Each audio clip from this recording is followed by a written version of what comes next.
Hello everyone. Today we're going to look at my website, and this is the home page. And what I tried to do is I just kind of tried to make it fun, and I added some pictures of some of the things that we do in the library. So over here on the left side, you can see that I have pictures of the makerspace. The first picture has to do with like the different STEM activities we have. Over here is more arts and humanities, and then down here is actually a picture of the kids using the makerspace, and they're making the bath bombs here. And they even came in at like 6:15 in the morning just so that we could do this before school.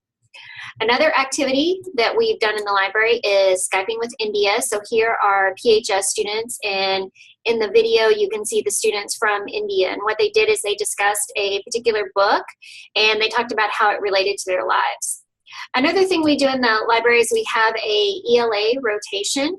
And in that rotation, we try to do different technology type things. So one of the rotations that we did was where we learned how to use the merge cubes.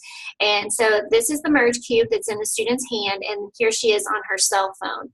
So basically what it is they have to take the merge cube and they have to figure out how to use it on their own, because one of the things as far as being a 21st century student is being able to use new and emerging technologies and be able to figure them out. So I handed them to the kids and they did it. And the end game is basically it took the games on their phone and turned them into virtual reality. So it's definitely a big success. In another ELA rotation, one of the things that we did is we did the Khan Academy so that students can learn how to code. And so here are the students on the computers, and here's a student who is actually coding. Another program that we have in our library is Name That Book. These are the students that competed this year, and basically what the students had to do is they had to read 15 novels, and then they are given quotes, and out of the quotes they have to choose from the 15 books. So it's not like a choice of 4 or something, it's all 15, and our team won this year. We were first place.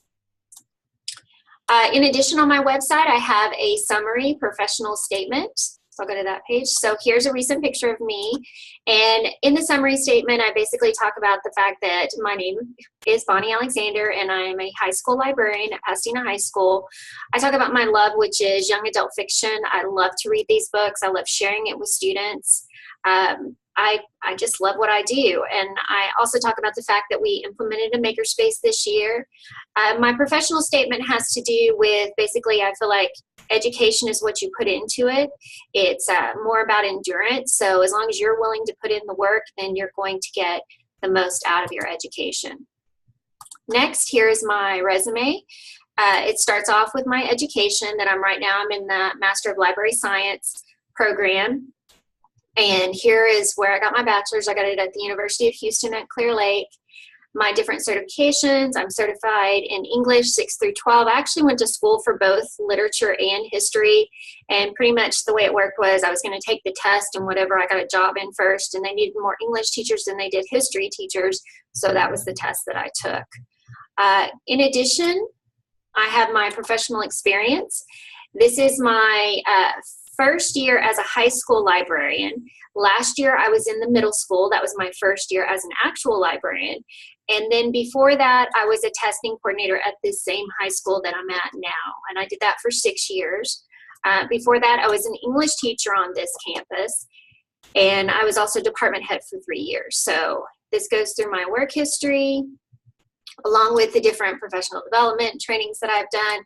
And then I highlighted like skills and work habits that I have. I didn't put my references on here because I didn't want to share that on the net. But of course, those would be available for anybody who asks for them. The next tab here is my deliverables. The way I set this up was I did all 6 units, and I put the team discussions and I did them all together. And so you click into here and obviously it's going to take you to the different links. Oh, it took me right out. Well, let's go back.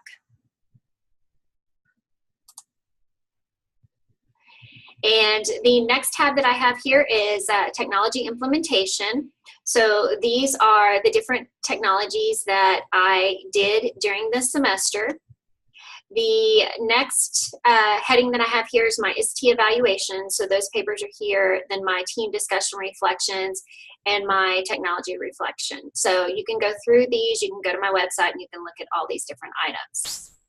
Next, I have a contact tab because I believe that's important, you know, for people to get a hold of you, especially since this is a website environment and it's not live. People can put their name, their email, and then any kind of message that they want to send me. And then I have my school phone number here. And then the last tab is my blog. And I tried to set these blogs up in terms of what they mean in relation to the library, because that's what I do. So the very first one was to blog or not to blog. Why is it important in a library to do so? The next blog that I did was, when is assessment appropriate in the library? Because when you think about the library, you don't necessarily think about tests, but you are evaluating what your students need. So that's the way that I approached assessment in that case. The next blog post was, why is a newsletter the next logical step? And in these terms, I'm thinking about promoting your library, promoting your program. So that's how I approached that one. My next blog post was, why a podcast? And this was actually the first time for me to ever do one, and I actually enjoyed it, and I can definitely see how this would work towards promoting your program as well.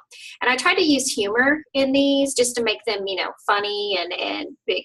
People want to read them. I think that's important whenever you're blogging, because you want an audience. The next blog was making professional development relevant. We read a lot of articles on professional development and how it really wasn't meaningful to teachers, and I can definitely agree with that, because I've been to tons of professional development and can probably count on one hand the ones that I got something from. So I talked about that in this blog post. And then for my last blog was academic search engines and how they help you help students. So I approach this in terms of, I'm nearing the end of my program, but I still need to know how to do this, because I need to be able to help those juniors and seniors that come into my library and are doing dual credit and are not, you know, they're not used to doing research, so they need to know the ins and outs of it so that they don't get frustrated and they don't give up. So that's my webpage, and hopefully it's a good representation of what I do. This class that I took, my technology implementation, what I know, and being able to contact me. So thanks, everyone.